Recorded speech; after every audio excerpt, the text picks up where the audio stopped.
뇌졸중의 대부분은 대개 한쪽 뇌에서 발생하기 때문에 신체 기능이 한쪽으로 마비가 되거나 기능이 저하되는 경우가 많습니다. 그 중에 하나가 바로 신발이 벗겨지는 것인데요. 뇌졸중이 발병되기 직전에는 발목을 위로 들어 올리는 힘이 약해지는 족하수 현상이 나타날 때가 있습니다.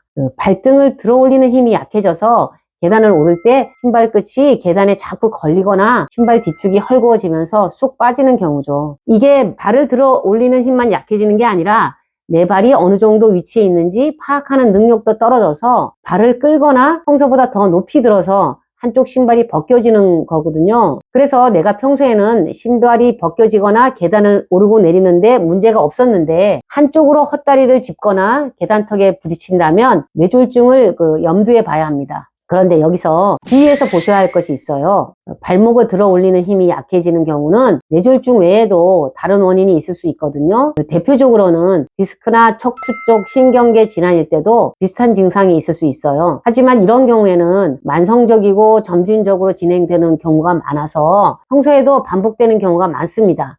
그래서 신발을 보면 한쪽 뒤축만 닳거나 옆면이 닳아있는 경우가 많죠. 하지만 그 뇌졸중으로 나타나는 마비의 경우에는 아주 일시적으로 갑자기 증상이 심하게 나타나는 게 대부분입니다. 그래서 신발 뒤축이 닳아있다면 이건 뇌졸중 증상이 아니라 몸의 균형이 뒤틀렸거나 척추 질환일 가능성이 높고요. 평소에 안 그랬는데 갑자기 신발이 벗겨지거나 헛다리를 짚으면 뇌졸중을 의심해 봐야 합니다. 하지만 뇌졸중 전조 증상을 신발만으로 파악하기가 어려울 수 있어요.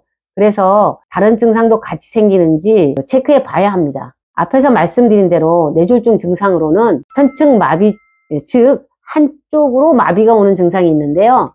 여기서 말하는 마비의 증상은 저리고 감각이 없어지는 것이 아니라 힘이 안 들어가는 증상을 말합니다. 설거지를 하다가 갑자기 힘이 안 들어가서 접시를 자꾸 떨어뜨린다든지, 젓가락을 평소처럼 못하고 자꾸 떨어뜨린다든지, 컵을 잡고 있을 힘이 없어서 떨어뜨리는 경우가 있죠. 이런 경우가 같이 일어난다면 뇌졸중을 크게 의심해 봐야 합니다. 이 외에도 똑바로 걷지 못하고 자꾸 몸이 한쪽으로 쏠린다거나 한쪽으로 넘어질 듯 휘청이는 것도 전조 증상으로 볼 수 있습니다. 지금 말씀드린 증상들 한두 개 정도는 자연스럽게 생겼다 사라질 수 있는데 여러 증상이 자주 짧은 시간에 일어난다면 그때는 119에 전화를 걸어서 증상을 말씀하셔야 합니다. 이 외에도 뇌졸중 전조 증상으로는 안면 마비가 있는데요. 이건 한쪽 얼굴이 마비되는 현상입니다.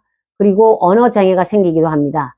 머릿속에서는 어떤 생각이 분명히 나는데 말로는 표현이 안 돼서 어버버하게 되죠. 하지만 이 두 가지 경우에는 증상을 겪으면 워낙 놀라기 때문에 병원들을 가시는 경우가 많아서 다행인데 앞서 말씀드린 몸 한쪽 기능이 저하되면서 힘이 안 들어가는 경우에는 많이 놓치실 때가 있어요. 특히 그 중에서도 이런 증상들을 더 주의해서 보실 분들은 고혈압이나 당뇨를 가지신 분들이에요. 이런 분들은 약간의 증상만으로도 뇌졸중으로 보기에 높은 확률을 가지신 분들이거든요. 고혈압, 당뇨가 있으신 분들은 말씀드린 증상이 나타나면 고민하지 말고 바로 병원에 가시는 게 좋습니다. 우리의 뇌는 장기 중에서 가장 복잡하고 많은 일을 하는 부위인데요. 워낙 하는 일이 많아서 뇌는 다른 장기와 다르게 스스로 회복하는 능력까지는 없어요. 그래서 한번 뇌가 손상되면 계속 영구적으로 기능을 못하게 됩니다. 우리가 뇌 손상이 있어도 일상생활을 할 수 있는 건 그 주변에 있는 뇌들이 손상된 뇌 부위를 대신 맡아서 해주는 거지 기존의 뇌가 회복되어서 일을 하는 건 아니에요.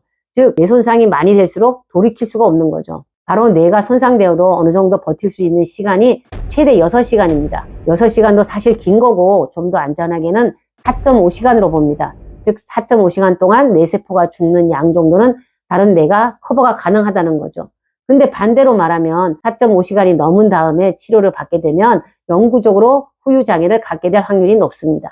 그래서 실제로 뇌졸중 치료를 받으신 분들 중에 3분의 1 정도는 상당한 후유장애를 안고 살아가고 10명 중 1명은 치료 후 3개월 이내에 사망하게 됩니다. 그만큼 무서운 병이 뇌졸중인 거죠. 그래서 이 골든타임을 지켜서 빨리 119를 불러야 하는데 하지만 정말 안타깝게도 현실적으로는 이게 잘 지켜지지 않습니다. 대부분 잠깐 누워있거나 쉬면 괜찮아지겠지라고 생각하시거든요. 그러고는 조금 괜찮아지면 피곤해서 그런 거였네 라고 생각하고 이 골든타임을 놓칩니다. 대부분의 사람들은 갑자기 마비가 와서 얼굴이 뒤틀리거나 갑자기 옆으로 쓰러져서 일어나지 못하는 경우가 아니고서는 119에 전화를 안 하거든요. 일단 응급실에 가면 무조건 하루를 날려야 하고 정말 나한테 큰 병이 생긴 건 아닐까 하고 겁부터 나서 현실을 외면하고 내가 좋은 대로 생각하고 싶게 돼요. 그래서 대부분 증상을 발견해도 병원을 안 가서 골든타임을 놓칩니다. 그래서 정말 뇌졸중을 피하고 싶다면 앞서 말한 증상이 나타나기 전에 먼저 건강관리를 하는 게 더 현실적인 방법입니다.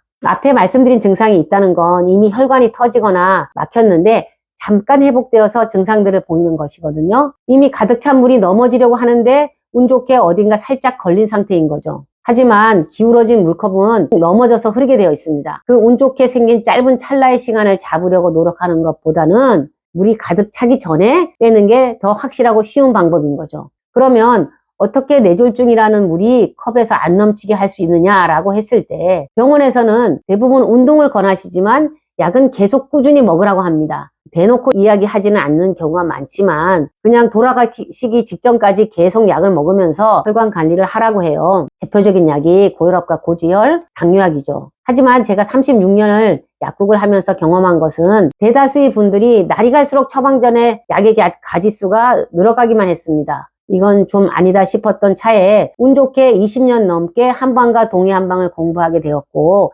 다행히도 많은 분들에게 도움을 줄 수 있었습니다. 왜 이 약들은 죽을 때까지 먹을 수밖에 없는지 우선 설명을 드릴게요. 서양의학에서 바라보는 뇌졸중을 예방하는 건 혈관을 깨끗하고 탄력 있게 계속 유지시키는 거예요. 이 혈관을 딱딱하게 하거나 찢어서 터지게 하는 병이 고혈압, 고지혈, 당뇨인데요. 그럼 각 질병에 해당하는 약이 왜 문제가 되는지 알려드릴게요. 혈압약은 혈관을 이완시키거나 물을 빼거나 심장을 덜 뛰게 하는 작용을 합니다. 고지혈증 약은 콜레스테롤 생산을 억제하는 작용이 대표적입니다. 당뇨약은 당의 흡수나 재흡수를 차단하거나 당을 빠르게 혈액에서 제거하게 하죠. 얼핏 들으면 굉장히 좋잖아요. 하지만 여기서 문제는 이런 효과들을 약에 들어있는 각종 성분들이 신체 기능을 대체해서 만든다는 겁니다. 내 몸은 여전히 기능이 떨어지고 아픈데 약이 아픈 부분을 강제로 대체해서 그 역할을 하는 거라 볼 수 있어요. 약이 내 신체 장기나 호르몬의 역할을 대신하는 겁니다. 내 몸을 치료하는 게 아니라 버티게 해주는 거죠. 그래서 약을 안 먹게 되면 모든 기능이 다시 이전처럼 악화될 수밖에 없어요. 죽을 때까지 약을 먹을 수밖에 없고 의존할 수밖에 없게 되죠. 약을 죽을 때까지 먹기만 하면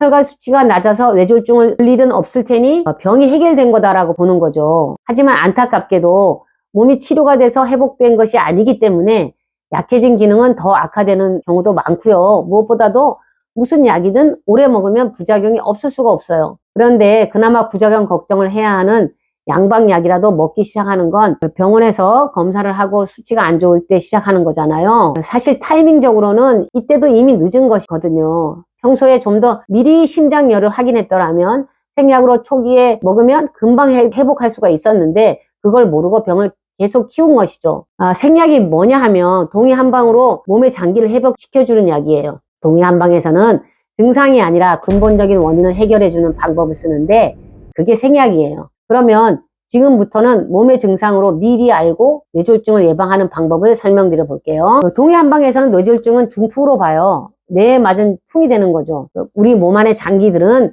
정상적인 상태일 때는 36.5도의 열을 유지하고 있죠. 하지만 여러 가지 원인들, 특히 스트레스 같은 걸로 인해 열이 높아지게 되는 경우가 있어요. 머리는 모든 장기의 열이 올라와서 열을 갖게 되는 부위예요. 오장육부의 열이 너무 높으면 그 열이 고스란히 위로 올라가서 머리가 뜨거워져 혈관의 흐름을 막게 되고 이것이 계속되면 풍이라는 뇌졸중이 되는 거죠. 머리의 열은 내부 장기의 상태를 다 봐야 하기 때문에 다른 장기보다 좀 더 유의해서 봐야 하는데요. 가장 먼저 머리 열을 확인할 때 알아봐야 할 장기는 바로 심장이에요. 심장은 두 번째 머리라고 부를 정도로 뇌와 밀접하거든요. 보통 이 심장의 열이 너무 높으면 머리도 같이 열이 높아지게 돼요. 그럼 내 심장열이 높은지는 어떻게 알 수 있을까요? 바로 혀로 볼 수 있어요. 혀의 백태, 혓바늘, 상처 등을 보면 심장열을 알 수가 있어요. 이건 내용이 좀 길어서요. 제가 영상을 따로 만들었으니까 옆에 카드 링크로 올려두겠습니다. 이 영상을 보시면 내 심장 상태를 파악하는 데 도움이 되실 거예요. 심장을 알면 뇌졸중을 예방할 수가 있어요. 다른 분들은 몰라도 당뇨가 있거나 고혈압, 고지혈증이 있는 분들은 꼭 한번 확인해 보셔서 평생 약 먹는 고통을 피할 수 있으면 좋겠네요. 본인 상태에 대해 좀 더 자세하게 알고 싶은 분들은 화면에 전화번호를 남겨놨으니까요. 편하게 전화 주세요. 제가 직접 상담을 해드릴게요.